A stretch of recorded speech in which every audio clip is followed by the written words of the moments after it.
On this very special day, I'd like to share a very short reflection from the book of Revelation and chapter 5, which is actually a very strange passage to be reading it on Good Friday. So, this is John on the island of Patmos, and he has this vision.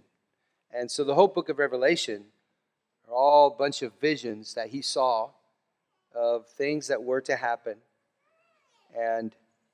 But he was also seeing things that were happening in the spiritual realm, not necessarily things that would happen on the earth, but things that were happening in heaven. And this is one of those visions where he actually sees into heaven.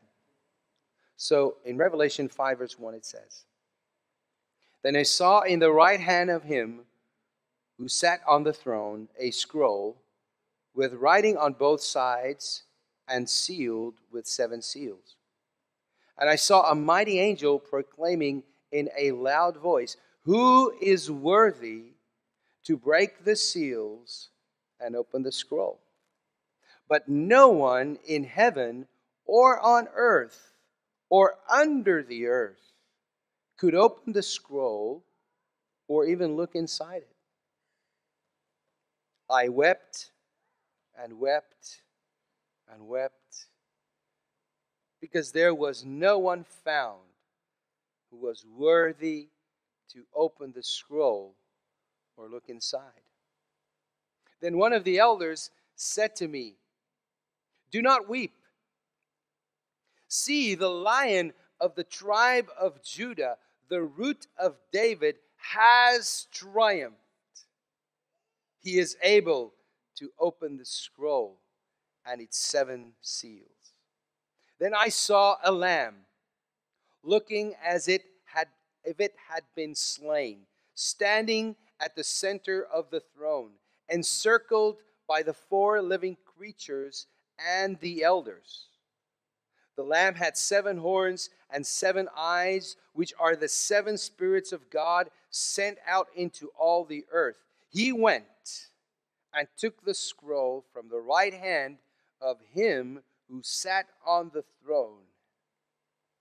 And when he had taken it, the 4 living creatures and the 24 elders fell down before the Lamb.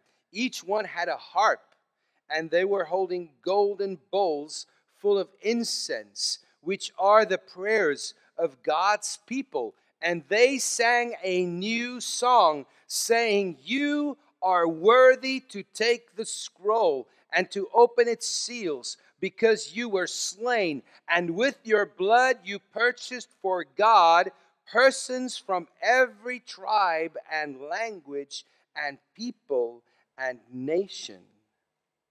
You have made them to be a kingdom and priests to serve our God, and they will reign on the earth.'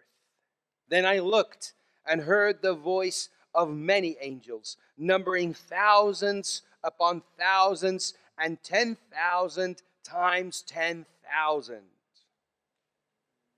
They encircled the throne and the living creatures and the elders, and in a loud voice they were saying, 'Worthy is the Lamb who was slain to receive power and wealth and wisdom and strength and honor and glory and praise.'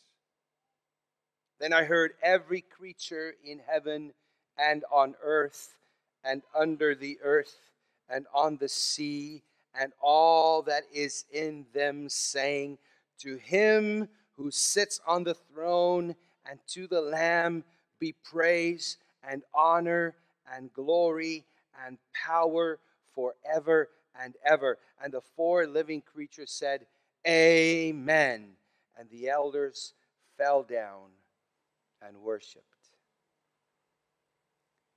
I think we cannot imagine, if we read this, what it was like for John to see this vision. And he's trying to, put down in limited words something that was beyond, I believe, imagination. But I really wanted to highlight that passage right in the beginning, that part of this vision where no one was found to open the scroll. This is very interesting. Not only God, not even God himself, who was sitting on the throne, could open it himself. The Father could not say, okay, I'm just going to open it. He held the scroll, but he was not willing to open it. He was not able to. And the Lamb came. And he was the only one that could. But right before that, it says that John wept. He was overcome by sadness that no one was able to open the scroll. So I thought about that, because then I kind of thought to myself, well, okay, why is he weeping? What was so important in this scroll that had to be opened? And why was it so sad that it couldn't be opened? And if you read the rest of the Revelation, the following chapters after this chapter, you will see that as each of these seals are being opened and the scroll is being opened, there's a whole lot of disaster that happens. There's a whole lot of stuff that happens that are not so nice. And I was thinking about, why did John weep? What was the reason for him being sad, that these things could not happen? And I came to the conclusion that in this scroll was kind of bound up the unfolding of the history of the world. You see, it was like whatever God wanted to do on the earth, whether it be judgment of the wicked and evil and darkness, and you also read a few chapters on the salvation of millions and millions of people from every tribe and nation and tongue, that all of those things could not happen without Jesus paying the price. You see, Jesus is at the center of everything that happens and unfolds on the earth. Jesus' sacrifice set into motion, became a catalyst for everything that God wanted to do. God could not do what he wanted to do without Jesus paying the price for it to happen. And that was what John was so, I think he felt at that moment, that if someone does not open the scroll, God's will not be done. God's kingdom will not come. God's plan will not unfold.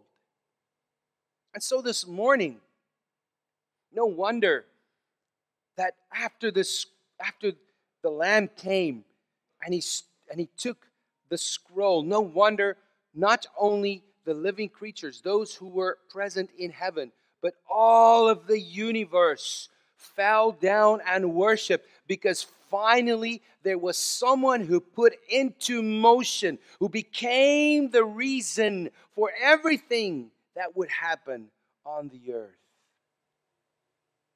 And of course, at the center of God's purpose is this salvation that needed to come to the world. And he says it right there in that verse. He says, "You are worthy to take the scroll and to open its seals, because you were slain, and with your blood you purchased for God persons from every tribe and language and people and nation, and you have made them to be a kingdom and priests to serve our God, and they will reign on the earth." And let me tell you this morning, because of what Jesus did, you and I are here this morning. From every nation and from every tribe and every language. We're representing some of those nations this morning. And it's because of Jesus. None of us would be here this morning if it was not for him being willing to lay down his life. And so this morning, I want to invite you. We're going to be partaking of the Lord's Supper. We're going to be meditating upon that. That because of him, you and I can be saved. Because of him, history can unfold. Because of him, darkness can be vanquished. Evil can be judged. Because of him, salvation can come to the earth. And that is why it is so amazing as we read this chapter. To him who sits on the throne and to the Lamb be praise and honor and glory and power forever and ever and ever.